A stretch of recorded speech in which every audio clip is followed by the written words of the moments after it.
दोस्तों, बुद्ध की हर कहानी इतनी अच्छी है कि हम उन्हें सुनकर जीवन को सफल बना सकते हैं और बहुत कुछ सीख सकते हैं। एक बार एक इंसान अपनी जिंदगी से बहुत परेशान था। वह हर समय अपने आप को कोसता रहता था कि क्या जिंदगी मिली है मुझे, क्या जीवन है। हर परेशानी मेरे ही सर पर क्यों आती है, हर दुख मुझे ही आकर घेरता है, हर झंझट मेरे ही ऊपर क्यों आती है। एक दिन इसी तरह बैठा हुआ वह खुद को कोस रहा था कि क्या नसीब है मेरा, क्या किस्मत है मेरी, क्या जिंदगी है मेरी, कि तभी अचानक एक बाज अपने शिकार को पंजों में दबाए हुए एक पेड़ पर आकर बैठ जाता है और वहीं पर अपने उस शिकार को खाने लग जाता है। यह परेशान आदमी जब उस बाज को देखता है तो कहने लगता है कि क्या जिंदगी है इसकी, क्या जीवन जी रहा है, क्या मजे कर रहा है। न इसे खाने की चिंता, न पीने की, न पहनने की और न ही परिवार की चिंता। आराम से शिकार करता है और मस्त खुली हवाओं में कभी इधर तो कभी उधर घूमता है। सारे दिन आसमान में उड़ता रहता है। असल जिंदगी तो यही है, असली जीवन तो ये जी रहा है। और फिर वह आसमान की तरफ देखकर जोर जोर से चिल्लाता है कि काश मैं भी एक बाज होता तो मुझे भी कोई दुख ना होता, मुझे भी कोई परेशानी ना होती। काश मैं भी एक बाज होता। जब वह 2 से 3 बार जोर जोर से चिल्लाता है कि काश मैं भी एक बाज होता तो मुझे भी कोई दुख ना होता, मुझे भी कोई परेशानी ना होती, तो अचानक आसमान में बिजली कड़कने लग जाती है और आसमान से आवाज आती है कि हे इंसान, क्या हमने सच सुना कि तू हमारी दी हुई जिंदगी से परेशान है और तू एक बाज बनना चाहता है। तो इस आकाशवाणी को सुनकर यह इंसान हैरान रह जाता है और आसमान की तरफ देखकर कहता है कि हां, मैं सच में अपनी जिंदगी से बहुत परेशान हूं, क्योंकि हर परेशानी मेरे साथ ही है, हर दुख मुझे ही है, हर तकलीफ मेरे ही साथ है। तो आसमान से फिर आवाज आती है कि इंसान एक बार फिर सोच ले, हमने तुझे बड़ी प्यारी जिंदगी दी है, लेकिन अगर फिर भी तू चाहता है कि हम तुझे बाज बना दें तो हम तुझे बाज बना देंगे। लेकिन अगर एक बार हमने तुझे बाज बना दिया तो फिर हम तुझे दोबारा बाज से इंसान नहीं बनाएंगे। तो यह आदमी तुरंत जवाब देता है कि मैंने अच्छी तरह से सोच लिया है कि मुझे बाज ही बनना है, और एक बार बाज बनने के बाद मैं दोबारा कभी नहीं कहूंगा कि मुझे इंसान बनना है। तभी ऊपर से आवाज आती है कि जैसी तुम्हारी इच्छा, और वह इंसान बाज बन जाता है। बाज बनते ही वह इंसान खुली हवा में उड़ने लगता है। अब वह कभी उड़ता हुआ इधर चला जाता है, कभी उड़ता हुआ उधर चला जाता है और सोचता है कि क्या मजे की जिंदगी है। असल जिंदगी तो यही है, न कोई चिंता, न कोई परेशानी, न कोई डर। वह सारा दिन ऊंचे आसमान में उड़ता रहता है। 2-3 मिनट पंख मारता है, उसके बाद पंख मारना बंद कर देता है और लंबे समय तक हवाओं में तैरता रहता है। इसी तरह हवाओं में तैरते हुए शाम का समय नजदीक आ जाता है तो वह सोचता है कि मेरे पास रहने का ठिकाना भी होना चाहिए, मेरा अपना एक घर होना चाहिए जहां मैं रात में आराम कर सकूं। तो यह सोचकर वह छोटी छोटी लकड़ियां इकट्ठा करने लग जाता है और एक ऊंचे पेड़ पर अपना घोंसला बनाने लग जाता है। एक एक लकड़ियां इकट्ठा करके वह अपने लिए एक सुंदर सा घोंसला तैयार कर लेता है और रात में उसी में सो जाता है और सोचता है सुबह उठकर शिकार भी करूंगा और सुबह उठकर फिर से मौज मस्ती भी करेंगे, खुली हवाओं में उड़ेंगे। सुबह होते ही वह शिकार की तलाश में निकल पड़ता है। हवाओं में उड़ता रहता है, ऊपर से जाकर देखता है कि कहीं जमीन में मुझे कोई शिकार नजर आए तो मैं तुरंत जाकर उसे दबोच लूं और वहीं पर खा लूं। लेकिन उसे कोई शिकार नजर नहीं आता। काफी समय बीत जाता है। वह लगातार ऊंचाई से शिकार को ढूंढता रहता है, लेकिन उसे कोई शिकार नहीं मिलता। फिर पास ही एक जंगल होता है। यह उस जंगल में चला जाता है, यह सोचकर कि शायद वहां कोई अच्छा सा शिकार मेरे हाथ आ जाए। यह जंगल के ऊपर उड़कर शिकार को ढूंढता रहता है। जंगल के अंदर जाकर भी शिकार को ढूंढता है, लेकिन इसे वहां भी कोई शिकार नहीं मिलता। अब शाम का समय नजदीक आ जाता है। वह मायूस होकर वापस अपने घोंसले की तरफ लौट रहा होता है कि रास्ते पर थककर एक पेड़ के ऊपर बैठ जाता है। जब वह पेड़ के ऊपर बैठा होता है तो उसकी नजर एक बीमार चिड़िया पर पड़ती है जो कि घायल अवस्था में होती है। यह तुरंत जाकर उसे दबोच लेता है, उसके पंख निकाल कर अलग कर देता है और उसे खा जाता है।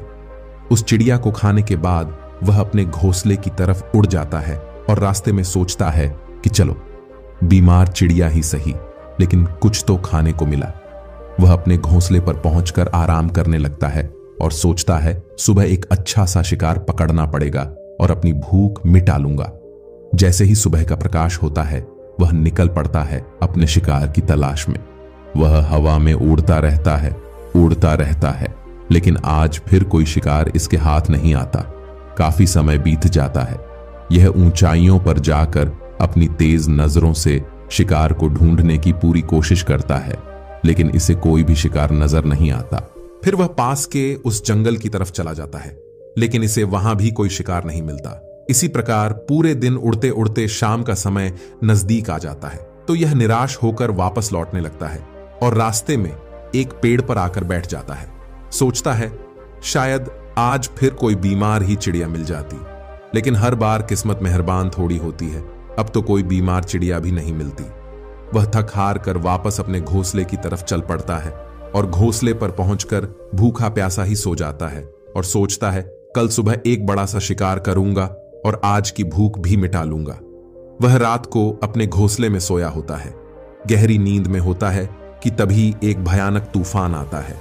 इस तूफान की हवा इतनी तेज होती है कि इसके घोंसले को उड़ाकर फेंकती है और घोंसला बर्बाद हो जाता है। बाज बुरी तरह घायल हो जाता है। तूफान के रुकने के बाद बारिश शुरू हो जाती है। तेज बारिश होती रहती है, पर यह किसी तरह से पेड़ों के नीचे छुप कर बैठा रहता है। बड़ी मुश्किल से इसकी रात कटती है।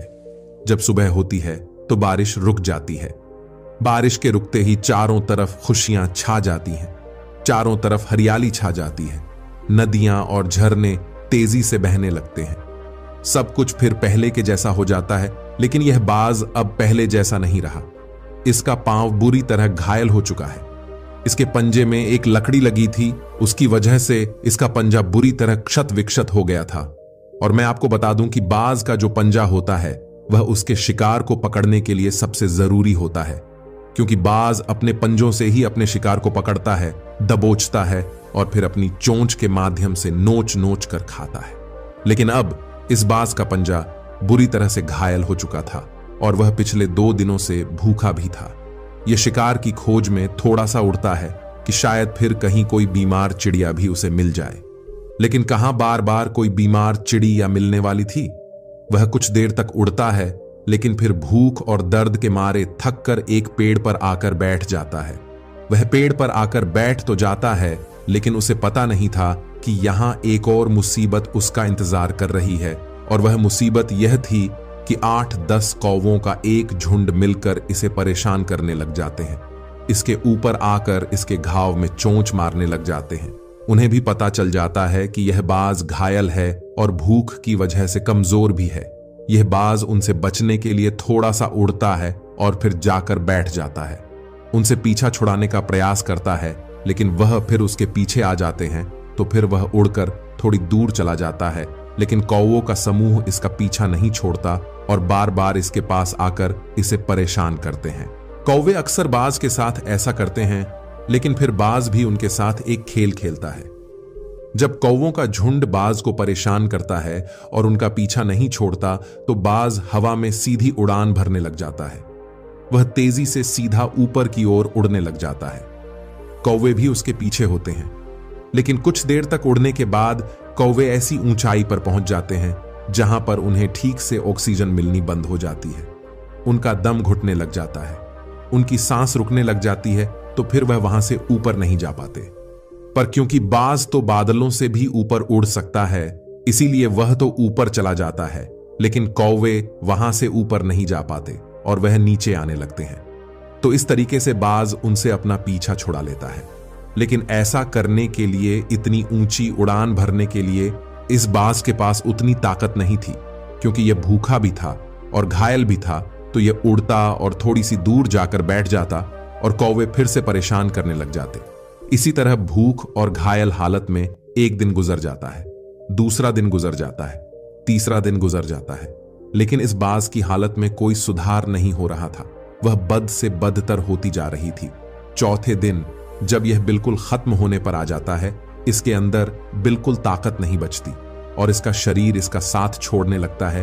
तो यह किसी तरीके से उड़कर पास ही में इंसानों की एक हॉस्पिटल होती है, उसकी छत पर आकर बैठ जाता है और वहां से आने जाने वाले मरीजों को देखता है और अपने आप से कहता है कि काश आज मैं एक इंसान होता तो ऐसे छोटे मोटे जख्मों का हॉस्पिटल से इलाज करवा लेता, या किसी को बता देता कि मैं भूखा हूं, परेशान हूं, मेरे साथ यह परेशानी है। लेकिन आज मैं एक ऐसा बेजुबान परिंदा हूं जो किसी से कुछ नहीं कह सकता, किसी को अपना दुख नहीं बता सकता, किसी से कोई मदद नहीं मांग सकता। यही बात सोचकर वह उसी छत पर अपना दम तोड़ देता है। वह अपनी जान की कुर्बानी तो दे जाता है, लेकिन साथ ही साथ हमें यह सीख भी दे जाता है कि आपको जैसा बनाया गया है, आप जैसे भी हो उसी में खुश रहो और उसी में बेहतर करने की कोशिश करते रहो, ना कि इस बात से परेशान रहो कि काश मैं ऐसा होता, काश मैं वैसा होता, काश मैं ये बन जाऊं। आपको जैसा भी बनाया गया है, आप उसी में अपना सर्वश्रेष्ठ करने का प्रयास करते रहो। दोस्तों, यह कहानी तो काल्पनिक है, लेकिन हमें जीवन का एक बहुत ही महत्वपूर्ण नियम सिखाकर जाती है कि हम जैसे भी हैं अच्छे हैं, बस हमें उसी में अपना सर्वश्रेष्ठ करने का प्रयास करते रहना चाहिए।